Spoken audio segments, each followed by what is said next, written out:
الحمد للہ رب العالمین والعاقبۃ للمتقین والصلاۃ والسلام علی رسولہ الکریم۔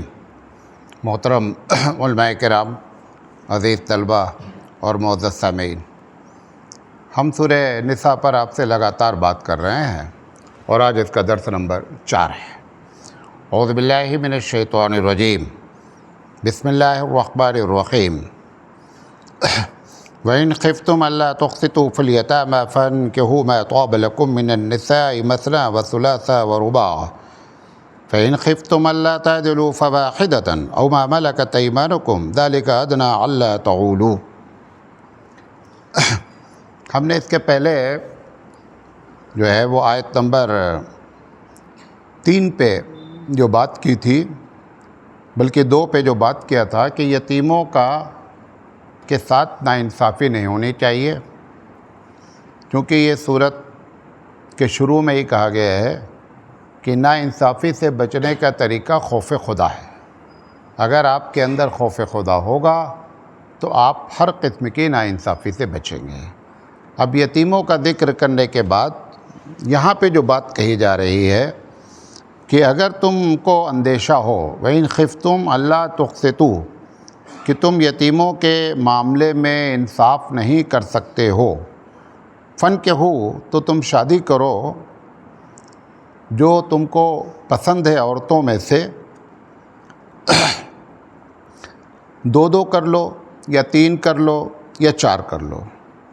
اور اگر تم کو اس بات کا اندیشہ ہو فَإِنْ خِفْتُمْ، کہ تم اگر دوسری شادی کرو گے تو تم انصاف نہیں کر سکتے ہو، تو پھر فواحدتاً، تو ایک پر اکتفا کرو، یا یہ کہ جو باندیاں ہیں جو تمہاری ملکیت میں ہیں ان پر اکتفا کرو۔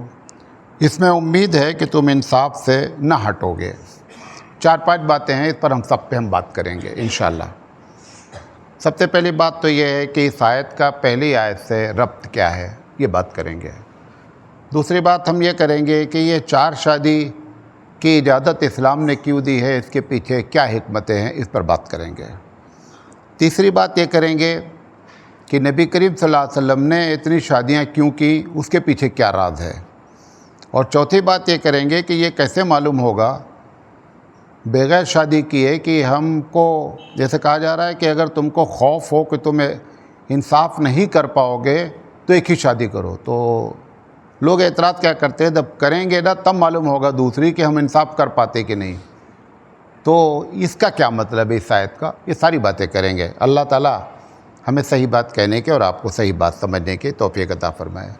یہ جو بات کہی گئی ہے دونوں آیتوں میں، جو ربط بتا رہا ہوں کہ یتیموں کا ذکر کیا گیا کہ یتیموں کے مال میں جو ہے وہ کسی قسم کی جو ہے وہ بے ایمانی نہیں ہونی چاہیے۔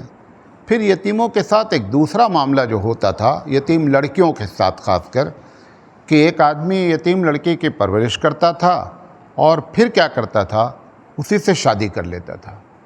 اب وہ شادی کرتا تھا تو اسی کے پرورش میں رہتی تھی، اس کے احسانات ہوتے تھے، تو وہ کچھ بولنا بھی چاہے تو بول نہیں سکتی تھی، اور اسی بہانے اس یتیم لڑکی کے پاس جو مال رہتا تھا اس مال پر ان کا کیا ہو جاتا تھا، قبضہ ہو جاتا تھا۔ بخاری وغیرہ کی بعض روایت بھی ہے کہ وہ مہر دینے کے بجائے انہوں نے مزید اس کے مال پہ کیا کر لیا، قبضہ کر لیا۔ تو اللہ تعالیٰ اس کے بارے میں، چونکہ یتیم کے بارے میں بات اس کے پہلے ہوئی تھی، تو اب یتیم لڑکیوں کے بارے میں خاص ہدایت دی جا رہی ہے کہ آپ جو ہے، اگر آپ کو خوف ہے کہ آپ ان کے درمیان میں انصاف نہیں کر سکتے، تو یتیم لڑکیوں سے شادی کرنے کے بجائے جو تمہاری پرورش میں ہے، تم عورتوں سے شادی کر لو، دوسری عورتوں سے جو تم کو پسند ہوں، 2 3 4 کر لو۔ تو ایک رائے اس میں یہ ہے کہ وہ یتیم کی ماؤں سے شادی کر لو۔ نساء کا جو لفظ استعمال کیا گیا کہ ان کی ماؤں سے بھی شادی کر لو گے تو بھی چانسز یہ ہیں کہ ان یتیم لڑکیوں پر ظلم نہیں ہوگا، کیونکہ اس کی امی گھر میں آ جائیں گی۔ جب اس کی امی گھر میں آ جائیں گی تو اس یتیم لڑکی کی پرورش میں بھی آسانی ہو جائے گی اور اس کے ساتھ ناانصافی بھی بند ہو جائے گی۔ کچھ لوگوں نے یہ ترجمہ بھی کر دیا کہ یہاں پر نساء سے مراد کیا ہے، وہ یتیم کی مائیں مراد ہیں۔ واللہ اعلم بالصواب۔ اب سوال یہ ہے کہ یہ اتنی شادی کی اجازت کیوں دی گئی ہے؟ سب سے پہلی بات تو جان لیں کہ 2 شادی 3 شادی 4 شادی کرنا کوئی واجب کا درجہ نہیں ہے. ایسا نہیں، اللہ نے یہ نہیں کہا ہے کہ 4 شادی کرنا ضروری ہے. یہ جب بات بولتا تب ہم کو زیادہ دلیل دینے کی ضرورت تھی. یہ تو اس نے ایک آپشن رکھا ہے کہ اگر آپ کرنا چاہتے ہیں تو 2 کر لو، 3 کر لو، 4 کر لو. ایک بات. دوسری چیز، یعنی اللہ نے ضروری نہیں کہ. دوسری چیز، لوگ یہ سمجھتے ہیں کہ اجازت اس وقت ہے جب کہ آپ کے اندر انصاف کرنے کی صلاحیت. یہ بھی بات ایک دم غلط ہے. ایسا نہیں ہے. یہ ابھارا جا رہا ہے کہ اگر آپ اپنا خود احتسابی کر کے محسوس کرتے ہیں کہ میں دوسری شادی میں انصاف نہیں انصاف کر پائیں گے، وہ ہم آگے بات کریں گے جب اس کا ہم جواب دیں گے. لیکن یہ کہنا عورتوں کا یا بعض لوگوں کا کہ تمہارے یہاں دوسری کی اجازت ہی اس وقت دی گئی ہے جب کہ تم انصاف کر سکو ورنہ شادی نہیں کرو، یہ کوئی کنڈیشن نہیں ہے کہ یہ نہیں ہوگا تو وہ نہیں ہے. ایک نا انصاف کرنے والا بھی دوسری شادی کر لے گا تو نکاح منعقد ہو جائے گا، نکاح ہو جائے گا. تو یہ کوئی شرط نہیں ہے. پھر تیسری غلط فہمی یہ پیدا کر دی گئی بعض مسلم ممالک میں کہ فارم میں یہ لکھایا جانے لگا کہ نکاح کے وقت کہ میں دوسری شادی اس وقت تک نہیں کروں گا جب تک کہ میں پہلی سے پرمیشن نہیں لے لوں گا. تو انشاءاللہ پہلی زندگی میں پرمیشن دے گی نہیں، تمہاری شادی کبھی ہوگی نہیں. تو یہ جو فارم میں کالم بنایا گیا، یہ کالم بھی ٹوٹل غلط ہے. اچھا، اگر آپ نے سائن بھی کر دیا خدا نخواستہ کہ میں بغیر پہلی سے پوچھے ہوئے دوسری شادی نہیں کروں گا، اور آپ نے کر لیا، پہلی کو بتایا ہی نہیں، تو نکاح ہوگا کہ نہیں ہوگا؟ تو بھی نکاح ہو جائے گا. تو اللہ تعالیٰ کیوں ایسا قانون رکھے گا؟ پہلی بات تو عورت کے مزاج کے خلاف ہے کہ وہ اجازت دے کہ ہاں بھیا تم دوسری شادی کر لو، ہم کو بڑی خوشی کی بات ہے. ایسے تو میری سمجھ سے کسی بیوی، کوئی شوہر کو ایسی بیوی خوش قسمت نہیں ملی ہوگی جو یہ بول دے کہ آپ دوسری کر لیں، مجھے بڑی خوشی ہے. میرے ساتھ ایک واقعہ پیش آیا یہاں ہبلی میں. ایک عورت آئی، میرا اندازہ 8-10 سال ہو گیا. ایک عورت آئی اور اس کے ساتھ ایک عورت تھی، شوہر کو بھی لے کر آئی. پہلے فون پہ کچھ بات کیا. انہوں نے کہا کہ میں آپ سے یہ بات کرنے آئی ہوں کہ میرے شوہر سے آپ کہیں کہ یہ دوسری شادی کر لیں اور اس عورت سے کر لیں، یہ ہماری دوست بھی ہے، پریشان بھی ہے، اس سے کر لیں. تو میں نے کہا کہ یہ ایک دم الٹی بات ہو رہی ہے نا. مطلب عورت تو کبھی اس کے نیچر کے خلاف ہے یہ بات بولنا کہ آپ اس کی سوکن لے آئیے. تو ہم نے کہا کہ آپ ایک دم الٹی باتیں کر رہی ہیں. تو اس نے کہا نہیں، اس نے جو بات کہی نا وہ زبردست ہے. ہماری بہنوں کو اچھا نہیں لگے گا لیکن بتا دے رہے ہیں. اس نے یہ کہا کہ یہ میرے شوہر اچھے مالدار آدمی ہیں اور مزاج کے بھی بہت اچھے ہیں، اخلاق بھی ان کا بہت اچھا ہے، میں خوب ان کے ساتھ خوش ہوں. میں چاہ رہا ہوں کہ جس طریقے سے میں خوش ہوں، اگر ایک عورت اور خوش ہو کر کے رہے تو اس میں میرا نقصان کیا ہے؟ اس لیے میں چاہ رہی ہوں کہ میرے شوہر دوسری شادی کر لیں. تو ہم نے کہا بھیا ایسے خوش قسمت بیوی کس کو ملے گی؟ یہ کروڑوں میں کوئی ایک آدھ اس قسم کا نظریہ ہوگا جو اس قسم کی بات کرے. تو عورت کے اوپر اگر انحصار کر دیا جائے، شرط رکھ دی جائے کہ عورت اگر اجازت دے گی تو آپ دوسری کر سکتے ہیں، تو یہ اس کے مزاج کے کیا ہے، فطرت کے کیا ہے، خلاف ہے. لہذا یہ شرط بھی جو کہی جاتی ہے وہ غلط ہے. تیسری چیز، لکھنؤ میں یہ واقعہ پیش آیا. اچھا، جب کوئی ہمارے اوپر اعتراض کرتا ہے تو کیا بولتا ہے؟ مسلمانوں میں 4 شادی کی اجازت ہے. آپ ہبلی کی 100 سال کی تاریخ بتائیے، 5 آدمی کا نام بتائیے جو 4 شادی کے ساتھ ہبلی میں جن کو آپ نے دیکھا ہو. ایک آدمی کو میں جانتا ہوں پچھلے 50-60 سال میں جن کی 4 بیویاں تھیں اور بیک وقت تھیں ہبلی میں. بقیہ پورے شہر میں 35 سے 37% آبادی ہے مسلمانوں کی. یہاں 100 سال میں کوئی بھی آدمی 4 والا نہیں ملا. لکھنؤ میں جب مولانا ارشد مدنی دامت برکاتہ ملالیہ استاد محترم نے یہ بات کہی، اسٹیج سے کہی کہ بھائی آپ لوگ 4 شادی کی بات کرتے ہیں، اتنے میں کوئی ایک آدمی کھڑا ہو جائے کہ جس کی 4 بیویاں ابھی موجود ہوں. انہوں نے کہا لکھنؤ جیسے شہر میں نہیں مل رہا ہے. میں بارہ بنکی میں ایک صاحب کو جانتا ہوں، کہ جن کی 4 بیویاں ہیں، مفتی صاحب ہیں اور چاروں بیوی ایک ساتھ ہیں. ایک ہبلی کا کیس جانتا ہوں اور ایک وہاں کا جانتا ہوں. اب میری عمر 64 سال ہو رہی ہے. 64 سال میں یہ 2 کیس جانتا ہوں. الزام ہم پر کیا رکھا جاتا ہے کہ مسلمان 4 شادی. ارے بھائی 4 شادی کی، یہ تو پھر بھی شریف ہیں مسلمان کہ 4 شادی کی اجازت ہے اور کرتے نہیں ہیں. یہ بات کوئی نہیں ذکر کر رہا ہے. اچھا تمہارے مذہب میں چاہے کرسچن ہو چاہے یہودی ہو، اب انہوں نے جو اپنا مذہب اس مسئلے میں گڑھ رکھا ہے،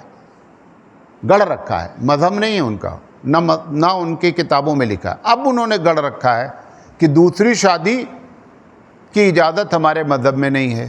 پارلیمنٹ میں یورپ کے تمام لوگ، پارلیمنٹ میں قانون پاس کر دیا گیا ہے کہ دوسری بیوی کا رجسٹریشن اگر آپ نے شادی کیا تو ایز اے بیوی رجسٹرڈ نہیں ہو سکتی.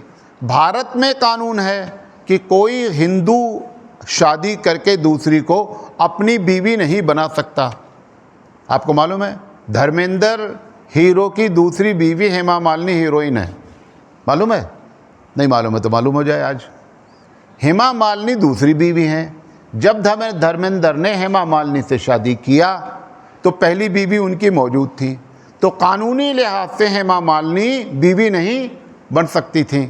تو جا کر کے عدالت میں دھرمیندر بھی مسلمان ہوئے اور ہیما مالنی بھی مسلمان ہوئیں، اور آج بھی قانونی لحاظ سے دونوں مسلمان ہیں.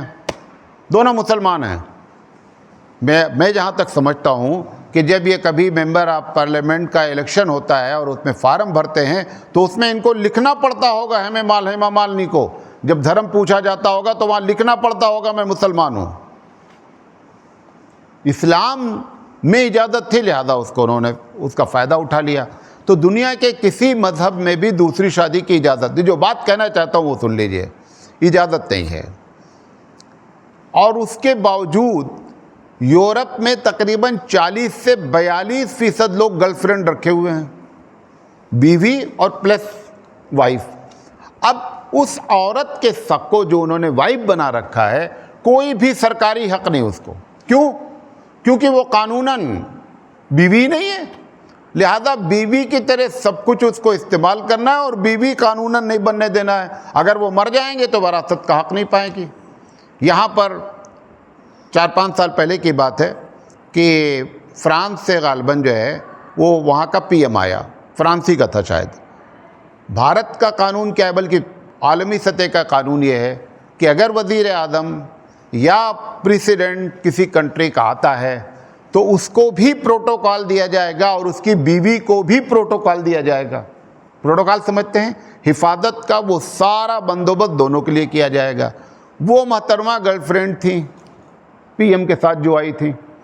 اب بھارت کے قانون کے مطابق ان کو پروٹوکال دے ہی نہیں سکتے تھے، حتیٰ کہ آپ کو حیرت ہوگی کہ وہ گرل فرینڈ کو اس ہوٹل میں نہیں روکا جا سکا قانونی لحاظ سے جس میں پی ایم ٹھہرا ہوا تھا. کیوں؟ بیوی کا حق ہی نہیں اس کو ہے. اور وہاں سے وہ لے کر کے آئے تھے کہ بھارت میں مزے کریں گے اور یہاں پتہ ہی کاٹ دیا بھارت نے. بات پہ نہیں سمجھے؟ تو اگر اسلام نے اجازت دی تو قانونی لحاظ سے اجازت دی. تم نے بغیر قانون کے عورت کو غلط استعمال کیا، سارا حق اس کا مارا اور بیوی کے حیثیت سے استعمال بھی کیا. تو اس سے بہتر تھا کہ آپ قانونی طور پر اس کو حق دے دیتے تو بیچاری دوسری بیوی بن جاتی. تو خلاصے کلام یہ کہنا چاہ رہا ہوں کہ 4 شادی کی اجازت دی، لیکن عربوں کو چھوڑ کر، عربوں میں ہیں بہت سے واقعات ہیں 4 بیویوں کے ہیں، لیکن یہ بھارت واسی بیچارے جو پرانے بھارت، مطلب بھارت، پاکستان، بنگلہ دیش، بھوٹان، یہاں سب میں کہاں 4 شادی. خال کہیں جو ہے وہ کیا کہتے ہیں کوئی 4 شادی اکٹھا کی ہوگا. یہ ایک الگ بات ہے کہ ایک مر جائے دوسری کر لیں، وہ ایک الگ میٹر ہے. لیکن 4 شادی کے قید بھارت میں 0.1% بھی نہیں ہیں. اچھا 2 کے کتنے کیس ہیں؟ 3 کے کتنے کیس ہیں؟ آج بھی بھارت میں آپ اپنے رشتہ دار کا آج جا کر کے نام لکھ لیجئے کہ کتنے ہمارے رشتہ دار ہیں، سسرالی کتنے ہیں، ددیالی کتنے ہیں، ننیالی کتنے ہیں، اور اس میں دیکھو کتنے لوگوں نے 2 شادی کر رکھی. آپ کو معلوم ہو جائے گا فیصد کتنا ہے. یہ بدنام کیا جا رہا ہے کہ 2 کے بھی فیصد آپ کو 4 یا 5 آپ کراس نہیں کر پائیں گے. تو جس کو اجازت تھی وہ بیچارہ شادی نہیں کیا، جس کو اجازت نہیں ہے اس نے لا کر کے گرل فرینڈ رکھ لی، اس کو دنیا والے کوئی بولنے کے لیے تیار نہیں، یہ قانونی لحاظ سے بنایا ہے تو سارے لوگ چلا رہے ہیں۔ اچھا، اسلام نے اجازت دی ہے۔ اچھا، کس مذہب کے بڑے لوگ بغیر ایک بیوی کے ساتھ رہے ہیں؟ بھائی ہمارے نبی پر اعتراض ہوتا ہے نا، رام چندر جی کے ابا کے شادی کیے تھے، 3 شادی آج بھی لکھا ہوا ہے۔ کرشن جی کو خود نہیں معلوم ہے کہ کتنی بیویاں ان کی ہیں، 100 تو مانا ہی جا سکتا ہے، گوپیاں موجود ہیں۔ تو جتنے بھی دیوی دیوتا ہیں کوئی بھی ایک شادی نہیں ہے، 2 3 4 وہ لوگوں کو نظر ہی نہیں آتا۔ نبی کریم صلی اللہ علیہ وسلم کی شادی سب کو نظر آتی ہے، اور اپنے دیوی دیوتاؤں اور اپنے لیڈر اور اپنے مذہبی قائد کی کسی کو نظر نہیں آتی ہے، سب نے 2 3۔ ہم تو ابھی اس پر پوری بات کریں گے نا کہ دوسرے مذاہب کے بڑے لیڈروں نے، بڑے قائدوں نے کتنی شادیاں کر رکھی ہیں جن کو نام بھی نہیں لیا جاتا، سارا اعتراض اسلام پر ہوتا ہے۔ یہاں تک بات سمجھے؟ اچھا، 4 منٹ اور باقی ہے۔ اسلام نے اجازت جو دی اور 4 کی ہی دی، اس کے پیچھے کیا راز ہے؟ سب سے پہلی بات سمجھ لیجئے کہ جس وقت اسلام کا انٹروڈکشن ہوا، تعارف ہوا اللہ کے رسول کے زمانے میں، مکے میں جب وحی نازل ہوئی، اس کے بعد کافی دن تک یہ قانون نہیں آیا تھا۔ قانون تو سب مدینے کی زندگی میں آئے ہیں۔ اللہ کے رسول کے زمانے میں 4 5 6 7 8 9 10 11 ایسے لوگ بیویاں رکھے ہوئے تھے۔ اچھا، عربوں میں آپ کو معلوم ہے جہاں لوگ 2 3 شادی کرتے ہیں وہاں لڑکیاں زیادہ پیدا ہوتی ہیں، معلوم ہے کہ نہیں؟ نہیں معلوم ہے تو معلوم ہو جائے آج۔ اور جس علاقے میں جہاد ہوتا ہے وہاں پہ لڑکیاں کم پیدا ہوتی ہیں، لڑکے زیادہ پیدا ہوتے ہیں، یہ بھی آپ کو بتا دیں۔ یہ کوئی لکھا نہیں ہے، یہ مشاہدے کی بات بتا رہا ہوں۔ عربوں میں خوب ہوتی ہیں لڑکیاں، کیونکہ ان کو 2 3 شادی کرنا ہے، لہذا وہ کرتے رہتے ہیں۔ تو جو اللہ نے اجازت دی، یہ 4 کو جو پابند کیا، یہ ان لوگوں کو اعتراض تھا کہ 4 کو کیوں پابند کیا، ہم تو 10 12 والے ہیں، سمجھے نہیں؟ لہذا ان کا کوئی اعتراض، کبھی عرب کا جو حضور کے مخالف تھے، جو کافر تھے، ان کو یہ اعتراض کرنا چاہیے تھا نا کہ اسلام نے 4 کی شادی کی۔ انہوں نے یہ اعتراض کیا کہ 4 کیوں کیا، ہم تو زیادہ چاہ رہے تھے۔ تو جو اسلام کے اسی لیے بولا تھا ان لوگوں کو نہیں بٹھا لیں آپ، مجھے ٹینشن ہوتا ہے، کیوں بٹھالتے ہیں آپ؟